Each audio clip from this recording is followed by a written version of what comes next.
Meeting of the Gardner City Council on Tuesday, June 20th, 2023. I'd like to ask the clerk to please call the roll. Councilor Boone? Present. Councilor Craig Cormier? Councilor Rhonda Cormier? Present. Councilor Garlowitz? Present. Councilor Hardern? Present. Councilor Heath? Present. Councilor Mack? Present. Councilor Tassone? Present. Councilor Tyros? Present. Councilor Walsh? Present. And President Kaczynskis. Present. Thank you. For the public watching this evening, we're meeting informally tonight for a presentation by Camoin Associates regarding a district improvement financing study, a DIF study. Regarding tonight's informal meeting topic, we have included in our packet a copy of the presentation from Camoin Associates. The City Council does not currently have this item before us, but it may come before us, and we did vote to have an informal meeting on the presentation. We have Rachel here. You want to come up? You can begin the presentation. Good evening, everyone. Thank you so much. I apologize for standing behind you here. My name is Rachel Selsky. I am Vice President at Camoin Associates. We are an economic development consulting firm that works across the United States on a wide range of economic development related issues, but we also do quite a bit of tax increment financing and district improvement financing analyses for communities throughout the Northeast. And this is a tool that is used by many communities across the United States to help in pay for public investments that will catalyze economic development. So my agenda for tonight, as the council president mentioned, this is really just a informational meeting for you all to get familiar with the district improvement financing tool and the way that Gardner could use it to catalyze economic opportunity in the city and pay for investments in public projects. This is an ongoing process that we have been working with Jessica and Trevor for a while now. And so we're moving towards the full analysis, but this is really just informational so that you all are more familiar with what the tool is and how the tool can work. So our agenda for tonight, introductions, I'll talk about what has been done so far, I'll talk about what DIF is, how DIF has been used, and talk about next steps and questions and discussions. So far, these are the various things that have happened over the last over 10 years or so. There were a number of urban renewal plans completed for the downtown district and then also the Mill Street corridor. Then in 2022, Camoin Associates was hired to do a initial phase 1 feasibility analysis on whether DIF could be a good tool for the city to use to offset some of the costs of public investments. It was determined that it could be used, that there was going to be enough new revenue generated to pay an offset for some public investments. And so then Mass Development, the City of Gardner and Mass Development hired us to do phase 2 of the DIF analysis, which really has gotten into the nitty gritty of the amount of funds that could be generated as a result of a DIF creation, and then what that could then offset in terms of public investments. And so this was all done through partnership with Mass Development. The City of Gardner received funds to assist with hiring Camoin Associates and other consultants to assist with this analysis. So right now we are refining the assumptions and finalizing what would be called the DIF master plan. So what is a DIF? It really is a tool that can be used to catalyze economic development. It identifies within a certain geography, a certain district, the baseline of property tax value that is within that district, and it identifies the amount that could increase as a result of public investments in other projects. That increment of new assessed value and therefore property tax is then identified, and a portion of which can then be set aside to pay for the public investments. This is an incremental revenue. It's not all of the funds that were being generated by that property value going into this new district. It's just the incremental amount over a set period of time to finance the specific public development costs. And so the idea, and we'll get into this more, but it is not, and you can go to the next slide, it is not a new tax or special assessment on top of the existing property tax. It is simply identifying the new amount of property tax value that is a result of this new public investment that has been catalyzed, that is then directed to help pay for those public investments. So it's really just that increment. There are a few key terms that you'll hear throughout the use of DIF. The one is a development district. So this is the area within which these the assessed value or the parcels are being captured. And in the city of Gardner, there are two. There's the Mill Street and there's the downtown district. Both borders are identical to the urban renewal borders that have been previously identified. So that's the development district. Those are the parcels from which we're capturing baseline property values as well as the new growth. The development program is what is going to be done with those funds. What is the hope that is the city going to use those funds for to improve quality of life, address infrastructure needs, create bicycle, pedestrian, vehicular traffic controls, all those types of public investments. New growth is the increase in assessed value of the properties within the development district that is a result of this new public investment that is occurring outside of kind of the typical trajectory of what the market growth was showing.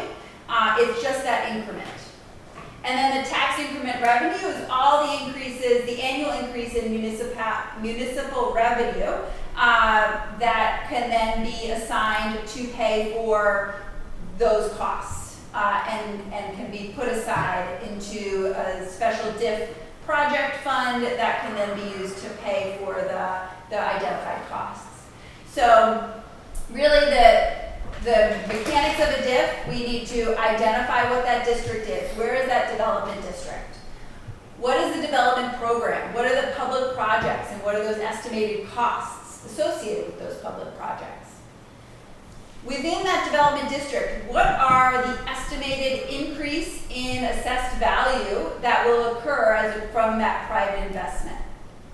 And then from there we identify the number 2 is the additional costs. Number 3 is the potential additional revenue, and we can compare them to each other. And from there, you're able to create a DIF master plan that is adopted through standard local processes that identifies what those development projects are, what are the parcels that are being tracked in terms of new growth potential, and all of this is tracked and managed over time. So every year as those funds come in, the city is able to make decisions about where they flow. So DIF is an important tool for economic development for a number of different reasons. It certainly communicates to the community, to the private investment community that you're ready for growth, that you're putting plans in place, that the public is also investing in these important infrastructure costs. It improves the district by investing in infrastructure, workforce training. There's a number of different things that can be done with these funds, and so it communicates and it attracts new and private investment.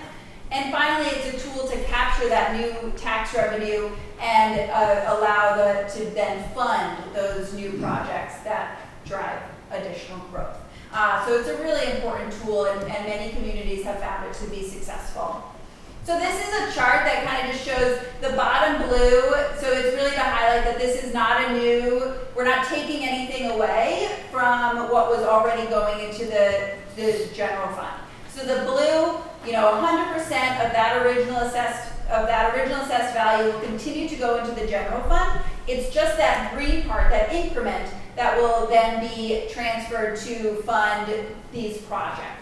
And so you're not taking anything away from the general fund. The idea is that this new private investment, these new property values would not adjust but for these investments. And so it is a new amount of funds that otherwise would not exist in the community, so it's not taking away anything from the general fund.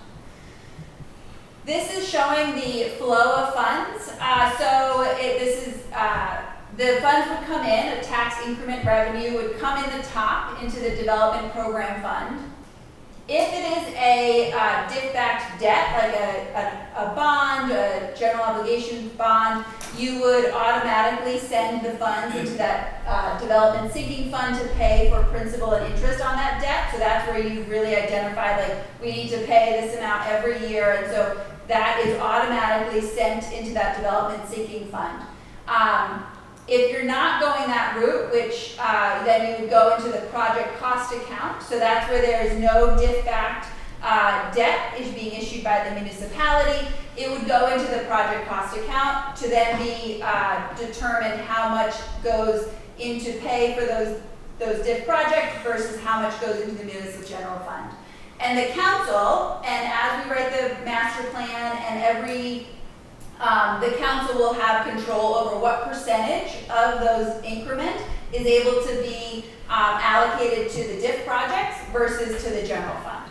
So there is flexibility in creating that DIF plan to phase in those revenues to pay for the costs, and also that also then can be a portion transferred to the municipal general fund. Several different types of things that can be paid for: capital and workforce investment, land and leasing, and also the DIF creation and administration funds can be used for. In Gardner, we've talked a lot about public projects, parks, infrastructure, road projects have been identified for the 2 different districts that would then be paid for, a portion of which would be paid for through the DIF funds. And so we've been working closely with Jessica and Trevor to identify what those projects would be and what could be funded through the DIF revenue. So other communities across Massachusetts are using it. So revitalizing downtowns, infrastructure. It transfers property to taxable uses. And it really does encourage investment in core districts. It really is about kind of those commercial corridors.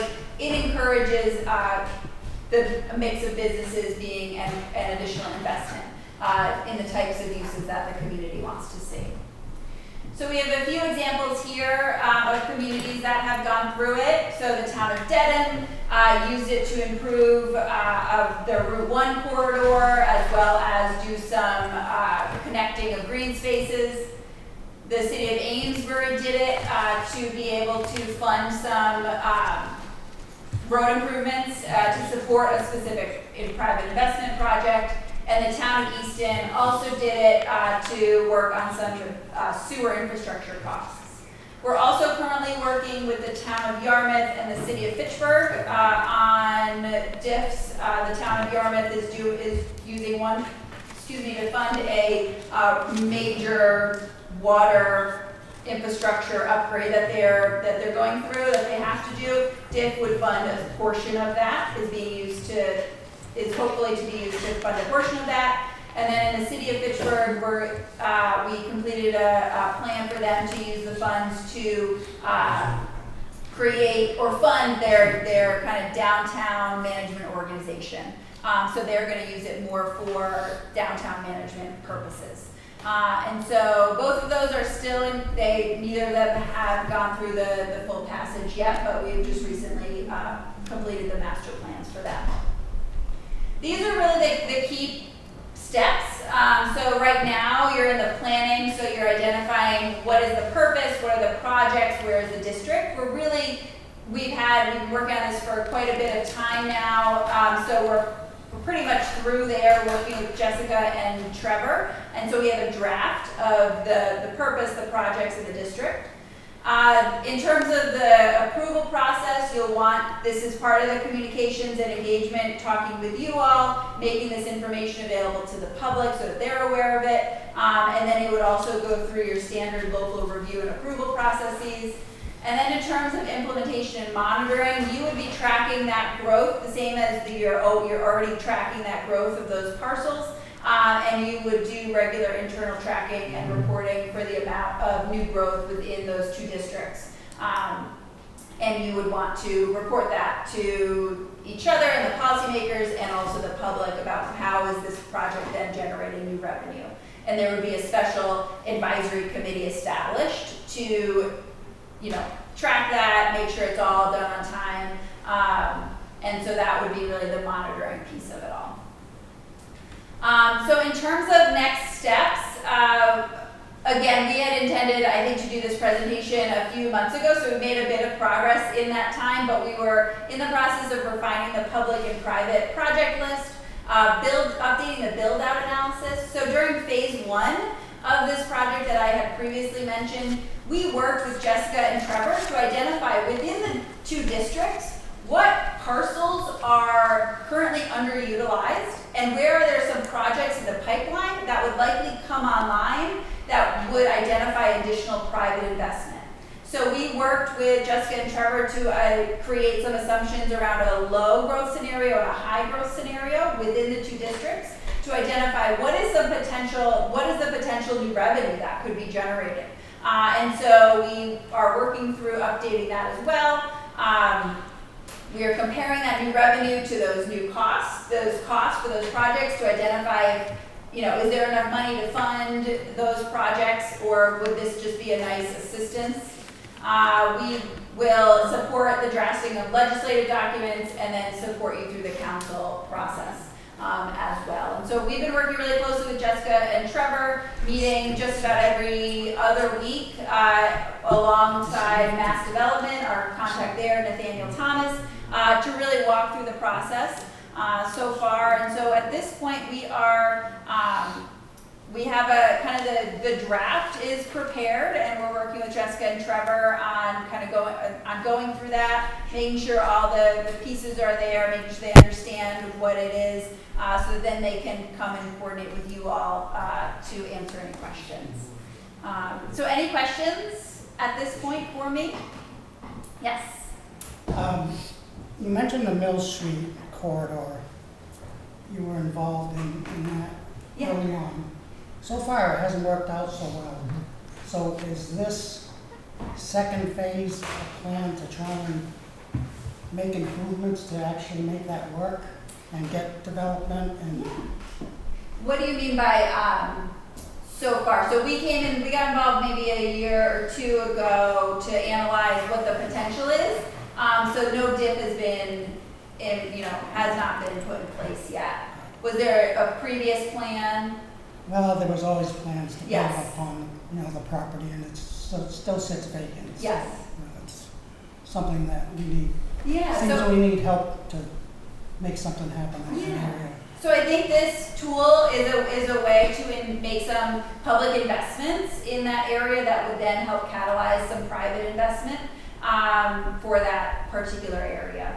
And second question, do you get a fee for, and then Trevor, do you get a fee to manage this, as part of the tax revenue, to manage the diff, Do I? the company? No, Camoin Associates has been paid by a grant through Mass Development. We would hand it off at the end of our analysis and at the end of the legislative process. Once you've adopted or said no, we would be essentially done. Right. So no, we don't get involved in management. Okay. Yeah, Trevor. Trevor, go ahead. Just a quick response to the council's rules first question. We do have an urban renewal plan, as you're aware. I think this tool is going to help us enhance that urban renewal plan and hopefully try to expedite some additional development there. Especially once we identify it, it'll help enhance the public portion of any private project. And it's no cost to the city to do this plan. Is that true? Correct. To do the plan, we can